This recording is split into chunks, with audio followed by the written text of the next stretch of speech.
Assalamu alaikum dear students. In our last lecture, we talked about midbrain. Now we are going to talk about the last part of the brain, that is the hindbrain. So let's talk about hindbrain. Hindbrain has another name. Just as we named other parts of the brain, जैसे हमने कहा था forebrain को हम कहते हैं prosencephalon, midbrain को कहते हैं mesencephalon, इसी तरह से hindbrain के लिए हमने कहा था rhombencephalon. Rhombencephalon.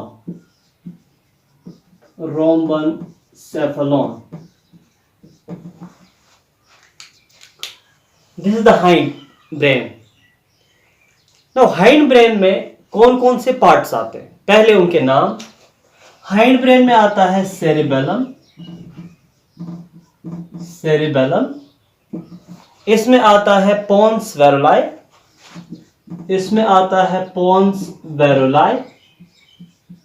और इसमें आता है मेडुला ओब्लंगेटा.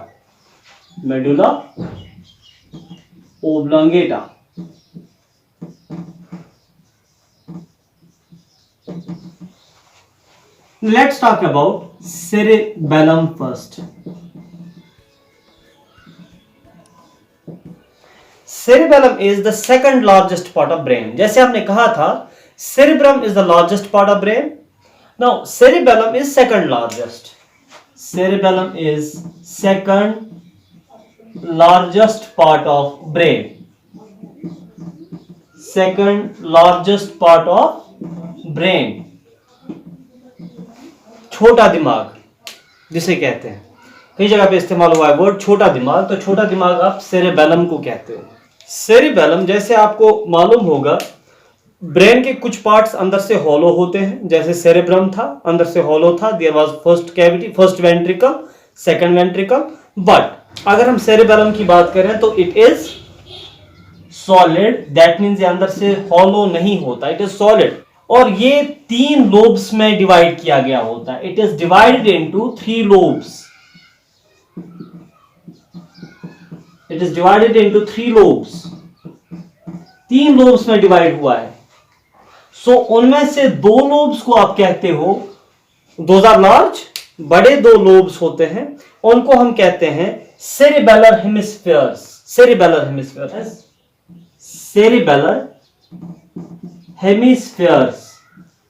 हेमिस्फीयर्स. और ये होते हैं लार्ज इन साइज. और एक और लोब होता है जो छोटा होता है, स्मॉल पार्ट. सो उसको वर्मिस कहते हैं. वर्मिस तीसरा लोब, और ये है स्मॉल इन साइज. तो अभी तक हमने क्या पढ़ा? सेरिबेलम जो है, cerebellum is divided into 3 lobes. 2 lobes उनमें से बड़े होते हैं और उनको हम कहते हैं सेरिबेलर हेमिस्फीयर्स. और एक लोब जो होता है वो बहुत छोटा होता है, तो उसको हम वर्मिस कहते हैं. अब अगर बात करेंगे इसके स्ट्रक्चर की, क्योंकि हमने जब ब्रेन बनाया था, तो अगर ब्रेन यहां ऐसे हम ड्रा कर ले रफली, we will draw the brain रफली हियर. ये है temporal lobe, frontal, this is parietal, this is occipital. ये हमने बनाया था. और यहां हमने बनाया था सेरिबेलम. यहां बनाया गया था सेरिबेलम. अब ये जो सेरिबेलम है, इसकी हम बात कर रहे थे. It is divided into 2 major lobes, hemispheres, and 1 small, that is vermis. This is temporal lobe, parietal. This is frontal lobe, this is temporal lobe, this is parietal, and this is occipital. ये हमने पढ़ा था. हमने कहा था outer areas of this cerebrum, it is made of grey matter. It's made of grey matter. हमने इसके बारे में बात की थी, we discussed it. And the inner areas of it, it's made of white matter. Similarly ये जो cerebellum है, इसके भी आउटर एरियाज जो है, it is made of grey matter and inner area is made of white matter. लेकिन जो white matter है, it is branched, it's a branched structure. जैसा मैं बना रहा हूं, इट्स अ ब्रांचेड स्ट्रक्चर. जो व्हाइट मैटर है, it is branched and it is actually white matter, and इस व्हाइट मैटर जो ब्रांचेड है इसे कहते हैं आर्बोर वाइटे, आर्बोर वाइटे। नाउ ये है सेरेबेलम का स्ट्रक्चर। सेरेबेलम छोटा दिमाग जिसको कहते हैं, it is second largest part of the brain. And मैंने कहा कि ये 3 लोब्स में डिवाइड हुआ होता है, सेरेबेलर हेमिस्फीयर्स 2 और एक वर्मिस स्मॉल होता है, छोटा होता है, एंड सेरेबेलर हेमिस्फीयर जो होते हैं वो बड़े होते हैं, लार्ज साइज्ड होते हैं। अब अगर हम फंक्शंस की बात करें, चलो फंक्शंस की बात करते हैं।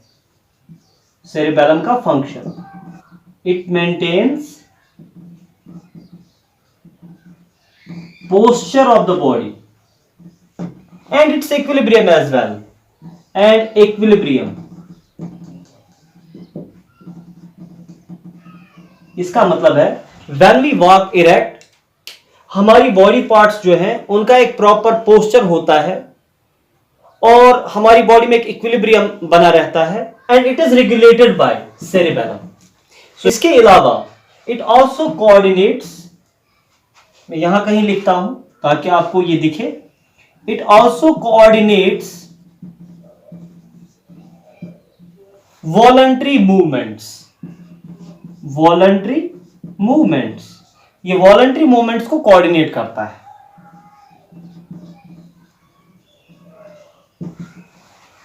ये है सेरेबेलम और इसके फंक्शंस। अब हम बात करते हैं second part of the hind brain, pons वेरुलाई।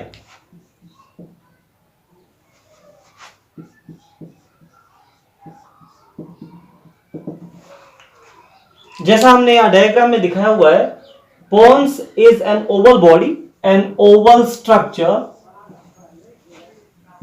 Oval in shape, it's made of nerve fibers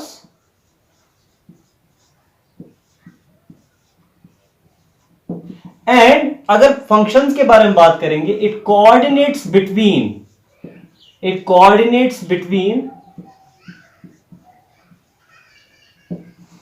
many parts of brain. For example, between the cerebrum and cerebellum, इनके बीच में coordination, it's controlled by the pons veruli. It also coordinates the muscles of 2 sides of the body. So it coordinates between the muscles of 2 sides of body, between the muscles of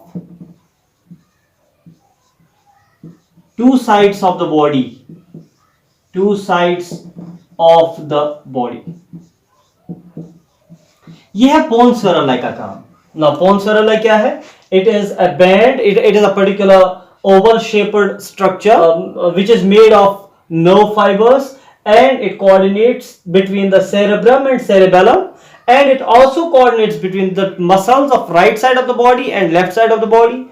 Now let's talk about the last part, medulla oblongata.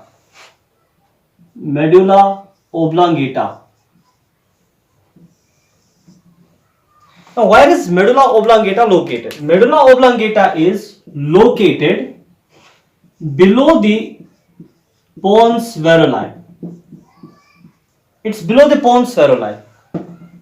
Number 1, it continues with the spinal cord.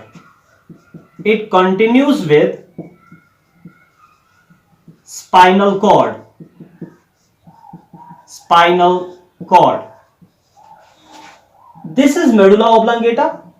There is somewhere medulla oblongata and it's continuous with the spinal cord. यहां से फिर आगे spinal cord आएगा। इसके अंदर एक cavity है। Now it is hollow inside. That means it has a cavity. जैसे हमने सेरेब्रम के 2 हेमिस्फीयर्स में देखा था, cavities were there first and second ventricle. Diencephalon में डायोसील था या third ventricle, here is fourth ventricle. So it is hollow inside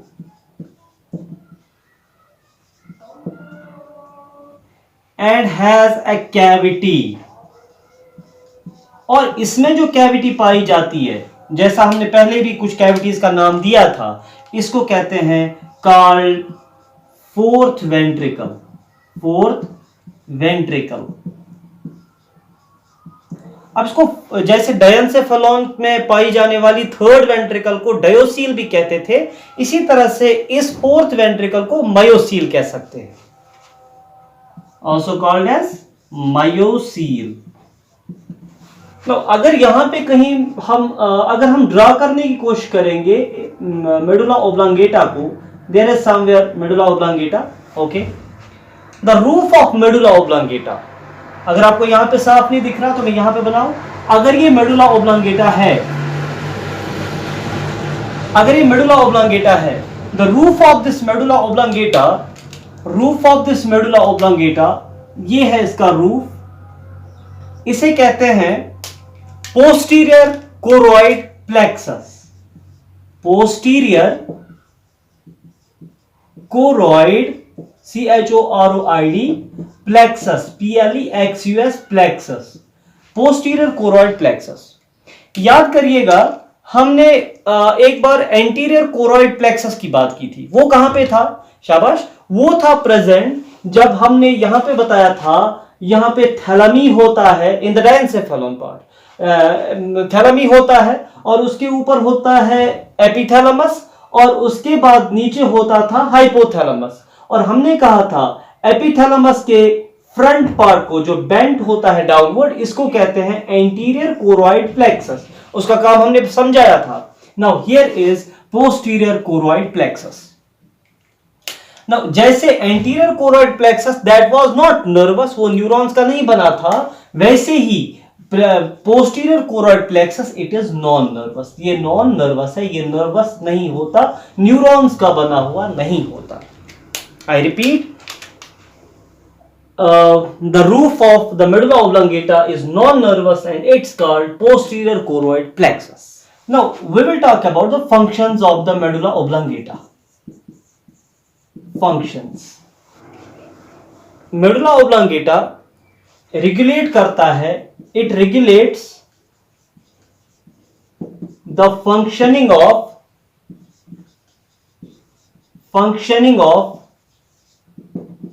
vital organs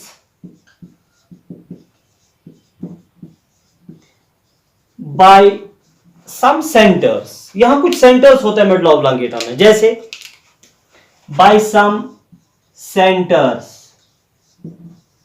like there is respiratory center जो रेगुलेट करता है respiratory rate, like respiratory center, like respiratory center। इसी तरह से cardiac centre जो रेगुलेट करता है heartbeat, there is a cardiac centre which regulates the heartbeat। there are salivary centers which regulate the secretion of saliva। moreover इतना ही नहीं बल्कि it also regulates some vital functions like sneezing, coughing, इनको regulate करता है, sneeze को, कफ को regulate करता है, वोमिटिंग को रेगुलेट करता है, वोमिटिंग को रेगुलेट करता है। सो मेडुला ओब्लांगेटा की वजह से, या ये रेगुलेट करता है वोमिटिंग को, ये रेगुलेट करता है पेरिस्टाल्सिस को, taking in the food. So peristalsis जो है उसको रेगुलेट करता है, पेरिस्टाल्सिस को रेगुलेट करता है मेडुला ओब्लांगेटा। इसी तरह से यूरिनेशन, इसी तरह से डेफिकेशन, ये सारी चीजें जो हैं ये रेगुलेट करता है मेडुला ओब्लांगेटा। अब एक बहुत ही अहम चीज इसके बारे में बात करने वाले हैं, जैसे हमें मालूम था कि ये हेमिस्फीयर जो हैं, इस साइड का हेमिस्फीयर हम लेटरल व्यू देख रहे हैं। अगर मैं इस तरह देख लूं तो हम ये लेटरल व्यू देख रहे हैं, ये this is one hemisphere of our brain, this is another hemisphere. अगर इस हेमिस्फीयर को देखें, it is hollow inside, it has a cavity inside. और अगर हम यहां पे डायग्राम में देखें, it is the first ventricle and second ventricle, यहां होगा सेकंड, दूसरे साइड में फर्स्ट वेंट्रिकल। और हमने कहा था डायनसेफेलॉन में होती है थर्ड वेंट्रिकल। एंड हमने कहा था it is continuous with it, there is an opening जो ज्वाइन करती है फर्स्ट सेकंड वेंट्रिकल को with third ventricle. Okay, so that opening was called as foramen of Monro. And then अब मैं कह रहा हूं मेडुला ओब्लंगेटा में भी एक कैविटी है. This third ventricle is continuous with the fourth ventricle. Fourth ventricle कहां है? In medulla oblongata. By an opening, that opening is called as iter. I-T-E-R, iter. थोड़ा मुश्किल है समझना, लेकिन समझा सकते हैं. कैसे? हमने ब्रेन को लेटरल व्यू में देखा. अब अगर हम ब्रेन को पोस्टीरियर व्यू में देखें, पोस्टीरियर व्यू कौन सा? ये वाला व्यू जो है, this is the posterior one. Now, अब अगर हम पोस्टीरियर देखें, राइट हेमिस्फीयर लेफ्ट हेमिस्फीयर, सो अब हम ऐसे समझाएंगे ये वाली चीज, right hemisphere left hemisphere, right hemisphere left hemisphere, first ventricle second ventricle. Now continuous with the third ventricle, इनके नीचे थर्ड वेंट्रिकल होता है. नाउ जिस ओपनिंग से ये कंटिन्यूअस है first second ventricle, continuous third ventricle, so ये ओपनिंग जो थी it was the foramen of Monro. अब ये थर्ड वेंट्रिकल जो है, इसके नीचे मेडुला ओब्लंगेटा में एक और वेंट्रिकल, फोर्थ वेंट्रिकल है. फर्स्ट सेकंड वेंट्रिकल, उनके नीचे थर्ड वेंट्रिकल, उसके नीचे मेडुला ओब्लंगेटा में फोर्थ वेंट्रिकल. सो ये जो ओपनिंग थर्ड और फोर्थ वेंट्रिकल को ज्वाइन करती है, इसे कहते हैं iter. Now this was about the medulla oblongata and cerebellum and pons feruli. So this was all about the hindbrain. अब कुछ इंपॉर्टेंट चीजें हैं जिनके बारे में हम अभी बात करने वाले हैं, क्योंकि हमने ब्रेन तो पूरा पढ़ लिया, फोर ब्रेन हो चुका था, मिड ब्रेन भी हो चुका था, आज हमने हाइंड ब्रेन भी कंप्लीट किया, cerebellum, pons Varolii and medulla oblongata. इसीलिए अब हम कुछ चीजों पे और बात करेंगे so that we are done with brain. पहली इंपॉर्टेंट बात जो है वो ये है कि अभी तक आप लोगों ने पढ़ा था कि outer side of the cerebrum और outer side of the cerebellum they are made of the grey matter and inner parts are made of white matter. यही हमने सेरेब्रम में पढ़ा था, यही हमने सेरेबेलम में पढ़ा था. लेकिन अब हम कहेंगे, अब हम एक इंपॉर्टेंट चीज के बारे में पढ़ने वाले हैं, जो पोन्स फेरुलाई होता है और जो हमारा मेडुला ओब्लंगेटा होता है, यहां से अरेंजमेंट उल्टा हो जाता है. जैसे in pons feruli and medulla oblongata, दोनों pons feruli and medulla oblongata, outer side is made of white matter and inner side is made of gray matter. Outer parts are made of white matter and inner parts are made of grey matter. Arrangement उल्टा हो जाता है. दूसरा important मसला है brain stem. What is brain stem? Examination point of view brain stem के बारे में क्वेश्चन नहीं आ सकता, लेकिन अगर हम बात करेंगे जनरल, तो जनरली कभी इसके बारे में पूछा जा सकता है कि what is brain stem. Brain stem कहते हैं, आपने सेरेब्रम पढ़ा, optic lobes, olfactory lobes, everything has been done, diencephalon पढ़ा, pons Varolii, medulla oblongata and cerebellum. Brain stem इन्हीं में से कुछ पार्ट्स को कंबाइंडली कहते हैं. कैसे? पहले डायंसेफेलॉन, ये वाला area, then after the diencephalon plus medulla oblongata, ये वाला पार्ट, प्लस पोन्स फेरुलाई, ये वाला part, plus mid brain.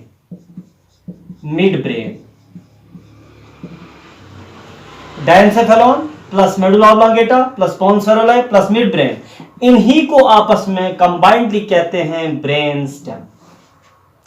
So diencephalon, midbrain, here somewhere, diencephalon, medulla oblongata and pons feruli, इन सभी चीजों को हम कहते हैं ब्रेन स्टेम. ये दो चीजें थी. अब तीसरी इंपॉर्टेंट चीज जो हमें याद रखनी है, that is reticular activating centre. Reticular activating centre. अब ये क्या है? ब्रेन स्टेम में ही एक नेटवर्क ऑफ न्यूरॉन्स होता है. There is a network of neurons. There is a network of neurons present in the brain stem. ये करता क्या है? It filters the information. It filters the information coming from sensory organs. क्यों करता है और कैसे करता है फिल्टर? ये इंफॉर्मेशन को फिल्टर करता है on the basis of need. For example, when you are watching the television, you are watching news. So उस वक्त अगर आपके आसपास जो कुछ भी हो रहा है आप उसकी तरफ ध्यान नहीं देंगे. वजह यह है बिकॉज आपका ब्रेन स्टेम जो है उसमें ये जो नेटवर्क ऑफ न्यूरॉन्स है, रेटिकुलर एक्टिवेटिंग सिस्टम, ये उन्हीं मैसेज को आप तक पहुंचाता है जो उस वक्त आपके लिए जरूरी है. और जो इंफॉर्मेशन आपके लिए जरूरी नहीं है, जो सिचुएशन के हिसाब से आपके लिए जरूरी नहीं है, उन सेंसरी मैसेज को आप तक नहीं पहुंचाया जाता. फॉर एग्जाम्पल, जैसा मैंने कहा, if you are watching the television, you are watching a match और you are watching a film. So उस वक्त क्या होगा? अगर आसपास कुछ भी हो, आप तक वो इंफॉर्मेशन पहुंच रही है मगर आप उसकी तरफ ध्यान नहीं देते, आपको पता ही नहीं चल रहा कि सामने क्या हो रहा है. कुछ भी हुआ हो, अक्सर एक्सीडेंट्स भी उस केस में होते रहे हैं कि आप लोग टीवी देख रहे थे मगर सामने पता नहीं क्या हुआ या दाएं बाएं पता नहीं क्या हुआ. तो ये इसलिए होता है बिकॉज आपके रेटिकुलर एक्टिवेटिंग सेंटर ने वो इंफॉर्मेशन आप तक नहीं पहुंचाई थी, क्योंकि आपके ब्रेन ने समझ लिया था कि आप इस वक्त कंसंट्रेटेड है ऑन मैच और टेलीविजन और एनीथिंग एल्स लाइक दैट. तो आप तक वही इंफॉर्मेशन पहुंच जाए जो इससे रिलेटेड है. इससे रिलेटेड जो नहीं है उसको फिल्टर किया जाता है. So this is reticular activating centre. So bye talking about the hind brain and brain stem and this very important information, why is white matter and why is gray matter, and talking about the activating this reticular activating center, we are done with brain. Now inshallah in the next video we will talk about the spinal cord. Till then, stay blessed. Thank you.